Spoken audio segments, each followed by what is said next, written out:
Kasus cacingan kembali terjadi, kali ini di Seluma Bengkulu. Nur Sabrina, balita berusia 1 tahun 8 bulan, warga desa Sungai Petai, Kecamatan Talo Kecil, Kabupaten Seluma, Provinsi Bengkulu menjadi korbannya. Balita ini mengeluarkan cacing gelang atau askaris dari mulut dan hidung. Cacingan adalah penyakit yang disebabkan oleh infeksi cacing parasit seperti cacing gelang, cacing tambang, dan cacing cambuk. Infeksi cacing ini biasanya masuk melalui telur cacing ke tubuh manusia. Biasanya melalui makan atau minuman yang tercemar, tanah, atau kuku tangan yang kotor. Sebelumnya, kasus balita cacingan pernah viral di Sukabumi, Jawa Barat. Balita ini bernama Raya meninggal karena cacingan akut yang dideritanya. Penyakit ini awalnya diketahui ketika pasien mengalami demam tinggi, batuk berdahak, serta terlihat gelisah. Pada saat demam tersebut, cacing mulai keluar dari hidung dan mulut pasien.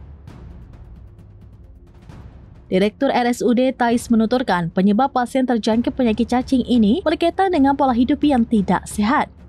Pasien sering bermain di tanah tanpa memakai sendal, lalu tanpa mencuci tangan dan kaki langsung menyantap makanan menggunakan tangan.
Download Tribun X sekarang, menghadirkan lokal menjadi Indonesia.